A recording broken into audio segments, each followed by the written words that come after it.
Magandang gabi mga kaibigan, mga kababayan at mga kapatid. Mainit pa rin po ang isyu tungkol dito po sa sinasabing red tagging sa mga community pantries organizers.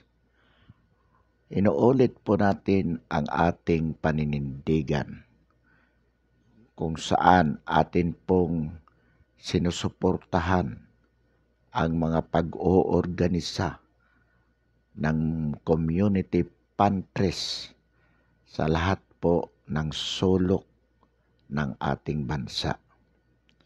Sapagkat ito po ay kinikilala natin na napakahalagang serbisyo bilang pinakamataas na uri ng pagtutulungan ng sambayanan sa gitna ng kahirapan na dulot ng pandemya.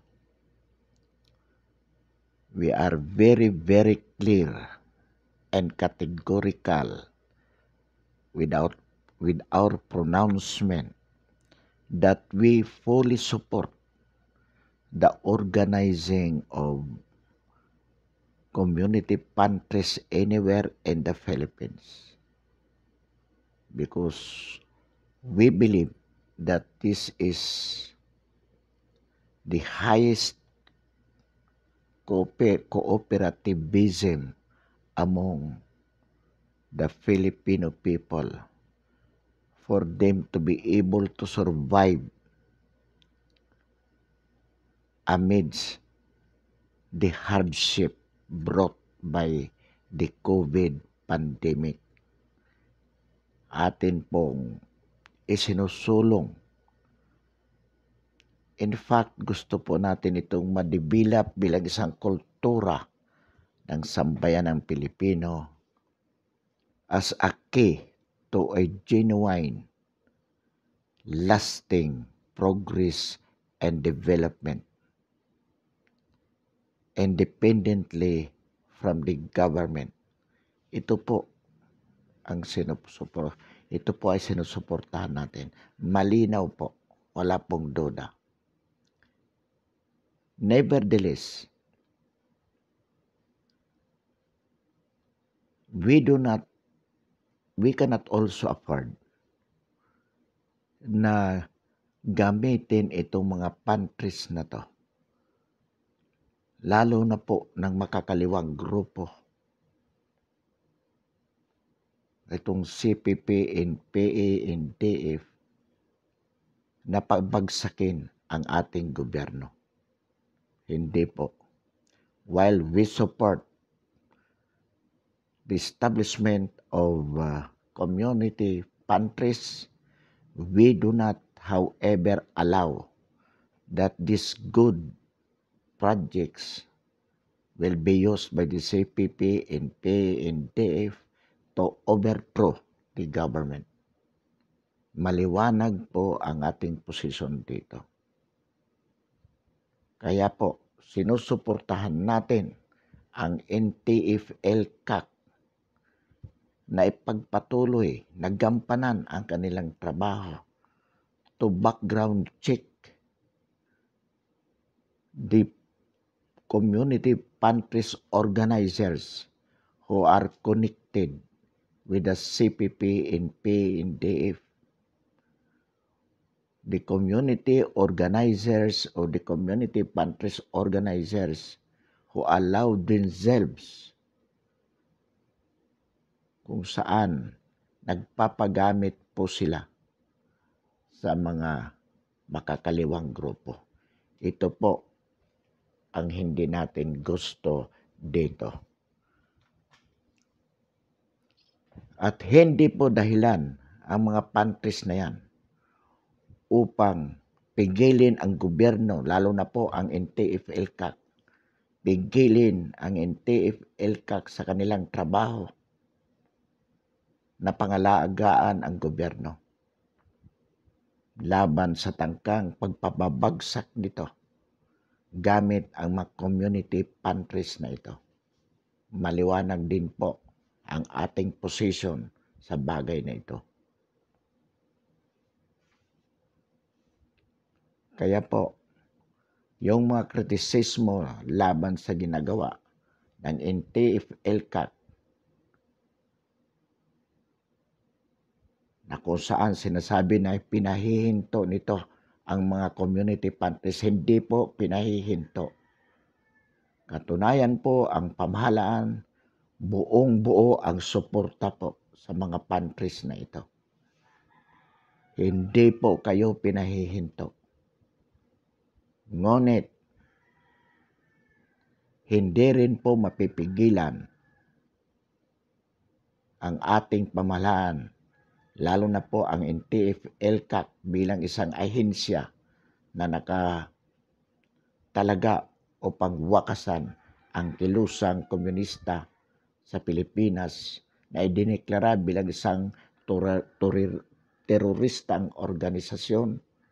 Hindi po sila pwedeng pigilin na tingnan, alamin kung sino sa mga pantries organizers na ito ang konektado sa makakaliwang grupo at nagpapagamit sa CPP, NP, NDF upang pabagsakin ang ating pamahalaan. Hindi po natin mapipigilan ang NTF-ELCAC.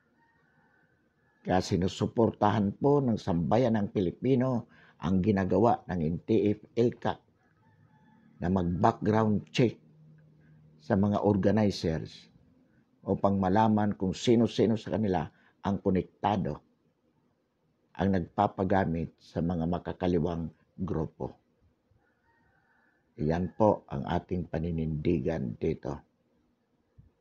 Itong mga senador, mga opposition senators, katulad po nila Crispo, Lacson, Drilon, Pangilinan, Ontiveros, Binay, De Lima, Gatchalian. Ito po na nagsasabi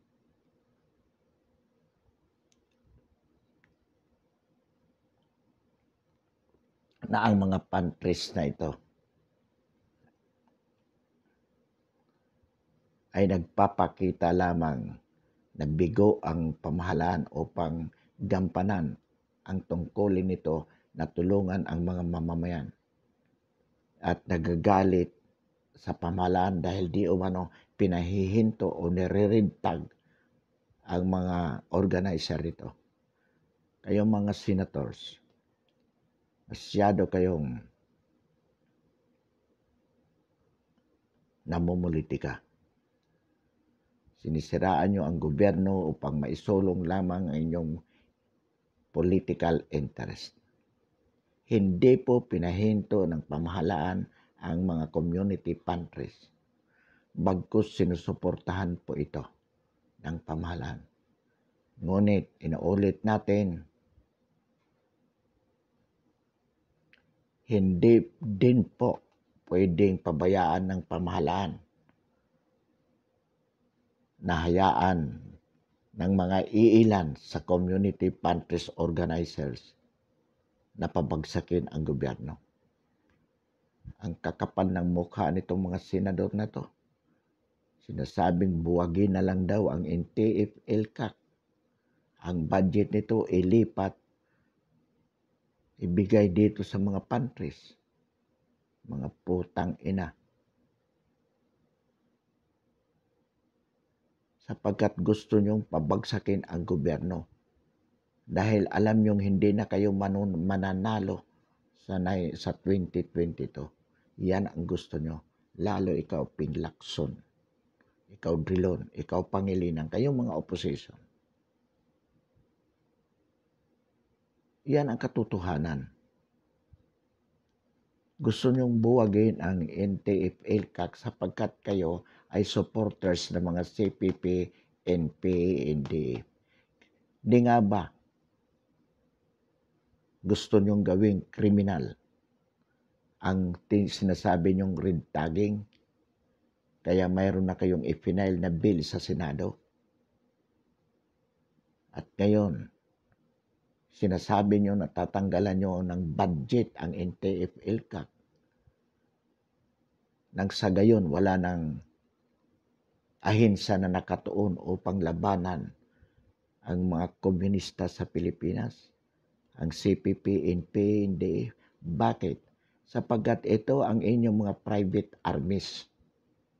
Kaya gusto nyong buwagin ang NTF-ELCAC sapagkat isinusulong nyo ang pagpapalaganap ng mga CPP, NPA, NDF.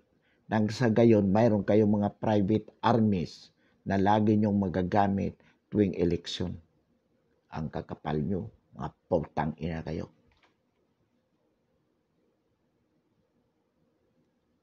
Sapagkat bigyan nyo lang ng 100 million yan, papatayin na ng CPP, NPA ang kalaban nyong gustong ipapatay.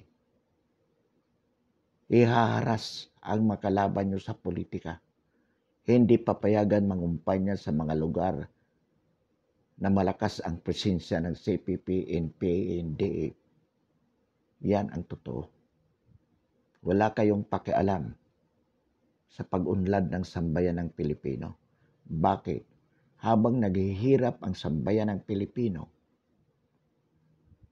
katulad din ng mga komunista,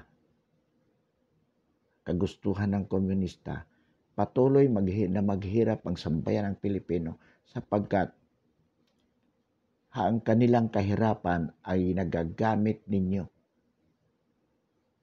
para pabagsakin ang gobyerno. Yan ang katotohanan. Itong mga pantries na to, at least itong itinayo sa maginhawa ni Ana Patricia noon. Malalim na ang investigasyon na ginawa sa background mo at marami nang sasabi na ikaw at ang mga magulang mo, Patricia noon, ay konektado sa CPP, NPA, NDF. Kaya yung mga goods na pinamimigay sa iyo, ang karamihan dyan, suporta ng CPP, NPA. Ano ang teknik nyo? Mamigay sa mga tao para mapalapit kayo sa mga tao. Pagkatapos bigla mong ihinto katulad ng ginawa mo. At isisisi mo sa gobyerno na kaya hininto mo dahil naridtag ka. Kaya ngayon, maraming nagsasabi na buwagin ang NTF-ELCAC sapagkat ito ang nagridtag sa iyo. Strategy ninyo yan. Ikaw, Patricia, noon, na nagpasimula nito. Yun ang strategy nyo. Ang akala mo maluloko ninyo ang sambayan ng Pilipino. Ipagpatuloy mo yan, pantries na yan. Hindi ka namin hinahadlangan dyan. Kahit na ikaw ay komunista, sinusuportahan natin yung patuloy na pamimigay nyo. Pero yung hidden agenda nyo, napabagsakin ang gobyerno, sorry, hindi natin mapapayagan yon. Mayroong isa din sa Mindanao, ginaya na yung strategy mo. Nagkaroon ng pantries, nagbukas ng ilang araw, pagkatapos biglang isinarado. At ang sinasabi, kaya nila pinasasarado isinarado sapagkat pinahinto sila ng gobyerno. So ang mga tao magagalit sa gobyerno. Strategy ninyo yan. Sapagkat kung wala kayong hidden agenda, kayong mga ibang organizer ng pantries, kahit i-background check kayo, wala kayong dapat katatakutan. Bakit? Wala naman kayong itinatago. It is thus but natural for the government through the NTF-ELCAC na i-background check kayo sapagkat mayroong mga report na ang ilan nga ay nagtayo ng pantries upang isulong ang interest ng mga CPP, NPA, NDF. At kayo ang ginagamit nila. So natural na mag-background check ang NTF-ELCAC. Ngayon bigla niyong isasara. Nang sa gayon magalit ang mga tao sa gobyerno. Pero kung wala kayong itinatago na hidden agenda, kahit mag-background check ang NTF-ELCAC sa inyo bilang organizer, wala kayong katatakutan sapagkat wala naman kayong itinatago. At kung totoong serbisyo ang gusto ninyo sa bayan, kahit na i-background check kayo, hindi nyo ihihinto yung serbisyo na yan sapagkat kailangan ng sambayanang Pilipino. Yan po ang totoo. Ngunit sapagkat mayroon kayong hidden agenda, kapag hiningi lang ang telephone number ninyo, sinasabi nyo nang nired tag kayo, ihihinto nyo na agad ang pantry sa kabila ng katotohanan na marami ng tao ang nakapila na gustong mag-avail o makahingi ng tulong. Wala na kayong pakialam doon kasi ang mahalaga, na-attain nyo na ang gusto ninyo, yung magkaroon ng opportunity na magalit ang sambayan ng Pilipino sa gobyerno. Yan po ang hidden agenda ninyo. Katulad po ng ginawa ni Patricia noon sa Maginhawa. At ito namang integrated bar. Ito namang, ayan, dumating na agad sila Colmenares at sinasabi nila, kumbaga, ang dating nila, pahero sila. Oh, bakit kayo pinahihinto ng gobyerno? Samantala nakakatulong kayo. Sige, kami ang magbibigay ng legal na serbisyo sa inyo. So sa mata ng tao, bayani sila. Pero dapat malaman ito ng sambayan ng Pilipino. Hindi po pinahihinto ng gobyerno, ng pamahalaan, ang mga community pantries. Bagkus, isinusulong po ito ng gobyerno. The government is even thankful and encourage everyone to organize community pantry in every community. Kaya lamang ang ginagawa ng gobyerno through NTF-ELCAC, imbestigahan ang background ng iilang pantry organizer kung saan mayroon silang basihan, ebidensya o report na itong specific pantry organizer na ito ay isang makakaliwa, konektado sa makakaliwang grupo at nagpapagamit bilang instrumento ng CPP, NPA, NDF na pabagsakin ang gobyerno. Sapagkat kahit anuman pong tulong yan sa sambayanan, kung mayroon na, kung magagamit naman yung pantry na yan laban sa pamahalaan, hindi po maaari na iyan ay pabayaan. Sa ganyang kaso po, itutuloy ang pantry kung mayroong magtutuloy man. Pero yung particular na tao na organizer na yan, kailangan po siyang, he must be dealt with by the government through the NTF-ELCAC. Iimbestigahan po yan at kung may prima facie case o prima facie evidence, may sapat na dahil sasampahan po yan ang kaso. Pero hindi po ipinahinto ng gobyerno ang pantry. because the government is supporting it. That is the truth of the matter. Yan po yung katotohanan. Kaya, wala pong dapat na alalahanin ang mga organizers ng pantries. In fact, doon sa mga wala pang community pantry o pantries, inihikayat po natin ang ating mga kababayan na magtayo sila doon. Sapagkat sabi nga natin, this is the highest degree of cooperation that we need for the Filipino people to achieve a lasting progress and development. Kasi kaya po tayo naghihirap dulot ng kasakiman, lalo na ng mga politiko. Katulad ni Lacson, ni Binay, ni Crespo, ni Drilon, ni Pangilinan, ni Hontiveros, ni De Lima. Ito po mga tao na ito, ang iniisip po nila, kanilang interest lamang. Ginagamit nila ang sambayanan para tumikitapir na sila ay nagmamalasakit. Pero ang totoo po niyan, ang kanilang interest, ang kanilang ipinaglalaban.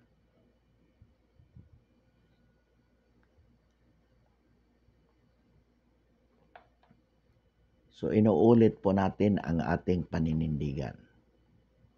Promote po natin ang pantries, kaya po lagi nating dito sa vlog natin, ito yung ating nagiging subject matters para makarating po to the greatest number of the Filipino people. Makarating po sa kanila ang paninindigan ng sambayanan, ang paninindigan ng pamahalaan. Ngayon, yung kay Patricia nun po, na siya pong prime mover ng community pantries, talaga pong kumpirmado na siya ay konektado sa makakaliwang grupo. Pero hindi po natin ipinahinto yan. Hindi ipinahinto yung pantry sa maginhawa. At ganun din po sa mga kahalintulad na pantries. Wala pong ipinahinto ang gobyerno. Ngunit, inuulit natin, hindi po pwedeng hindi sila imbestigahan. Ang sabi nila, marami nagsusulong at buwagin ang TFL-CAC, tanggalin si Parlade. Hindi po. What Lieutenant General Parlade is doing is to serve the government. Minamasama lang po siya ng kanyang mga kalaban, lalo na po si Ping Lacson at ang mga senador. Minamasama lang po. Kasi itong mga senador, ang tunay na kalaban ng gobyerno. Totoo lamang po. Kaya nga po, we are working also for this shifting from presidential to parliamentary type of government. Nang sa ganun po, mabuwag ang Senado. Mabuwag ang Senado. Hindi po nakakatulong ang Senado. Isa po yan sa mga salot sa ating lipunan. Yung ahensya ng Senado na yan. Inutil po yan. Ang laki ng ginagastos po natin. Sa totoo lamang po. Sa mga susunod nating vlog, i-discuss po natin ng detalyado kung bakit yung Senado na yan ay dapat buwagin. At the moment po, ang sinasabi natin tungkol dito sa mga pantries, sinusuportahan po natin ang pantries. Sinusuportahan din po yan ng pamahalaan. Wala pong nagpapahinto. No one in the government wanted it stopped. To the contrary, we wanted it to be continued. Yung mga pantries, padamihin pa po. Sapagkat malaking tulong po yan sa ating mga kababayan at culture building po yan. Unti-unti po ang ating mga kababayan nagkakaroon ng awareness na dapat hindi tayo maging sakim towards our fellow men. Dapat makatulong tayo. Pag ganyan na po ang line of thinking, ang takbo ng isip ng mga Pilipino, uunlad po tayo. Sapagkat mawawala na po ang kasakiman sa ating lipunan. At kapag nawala na po yan, kasakiman na yan, ang nasa isipan ng bawat isa ay malasakit sa isa't isa. Uunlad na po ang sambayan ng Pilipino. Ito po ang dahilan kung bakit isinusulong po natin yung mga community pantries na yan. Yan po ang tamang direksyon. Ang hindi lamang natin pwedeng pabayaan, inuulit-ulit po natin kung ito ay magagamit ng makakaliwang grupo upang pabagsakin ang gobyerno. Yan lang po ang hindi natin pwedeng pabayaan. Kahit po ang isang organizer, katulad ni Patricia noon, ay napatunayan natin na konektado sa makakaliwang grupo, hindi din po ipahinto yung community pantry sa Maginhawa. Tuloy din po yan. Si Patricia noon, kung malakas ang ebidensya laban sa kanya, na iyon talaga ang kanyang hidden agenda sa pagtatayo ng pantries, hindi naman pong sampahan ng demanda yan. Siya lamang. Pero ang operation ng pantries, tuloy-tuloy po yan.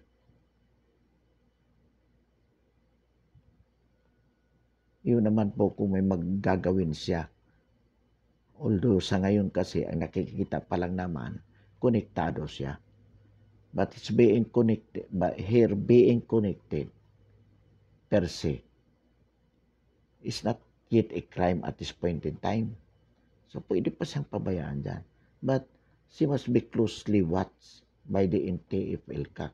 Ngayon, kung gagamitin yan to raise the emotion of the people para magalit sa pamahalaan dahil siya ay ayon sa kanya nare-read-tag, well, that is another thing, because in effect that would be seditious or subversive. So ang subversion po at saka sedition, crime yun. So titingnan po natin, although yung kanyang pagsasarado, nagbiglang sipot, biglang pagsasarado, ay mukhang yun ang direksyon niya. At mga kababayan, tingnan po natin yung timing. Yung timing po, kung kailan sumipot yung pantry sa Maginhawa. Ito yung panahon na kung saan lumabas yung Resign Duterte movement. Nagpapaperma ng mga signature campaign. So,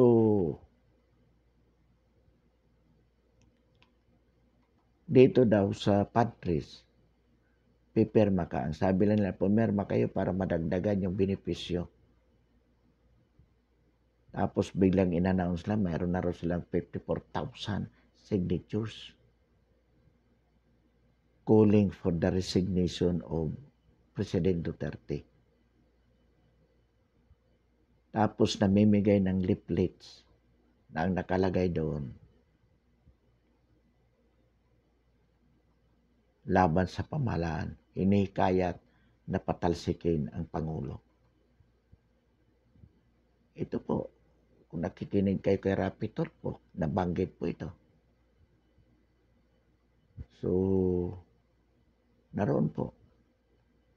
At panawagan din na sumali sa rally na gaganapin ng KMU sa Mayo 1 upang mapatalsik ang gobyerno o ang Pangulo.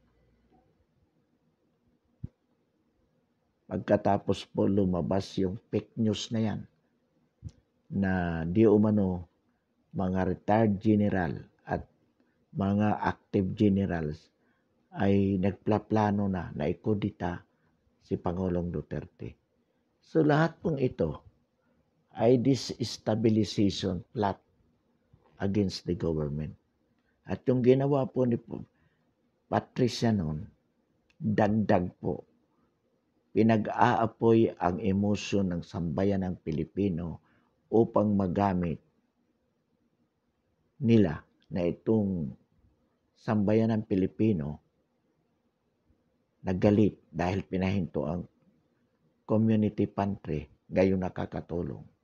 So magagamit po nila ang kahirapan ng sambayan ng Pilipino upang lalo mapatalsik ang ating Pangulo. So yan yung ang mga bagay na yan na hindi natin pwedeng pabayaan. Inuulit po natin, sinusuportahan natin ang NTF-ELCAC na gawin ang kanyang tungkulin na i-background checks ang mga community pantries organizers na kung saan mayroon silang reports o basihan na itong mga taong ito ay konektado at nagpapagamit sa makakaliwang grupo upang pabagsakin ang ating gobyerno. Sinusuportahan po natin ang NTF-ELCAC sa kanilang ginagawa. Ngunit maliwanag din po na hindi natin ipinahihinto bagkus isinusulong natin ang pagtatatag ng maraming community pantries sa anumang lugar sa ating bansa. Maraming salamat at magandang gabi po sa ating lahat. Bilang suporta po, inaanyayahan natin na i-subscribe ang ating YouTube channel, ang ating paninindigan sa napapanahong isyu ng lipunan.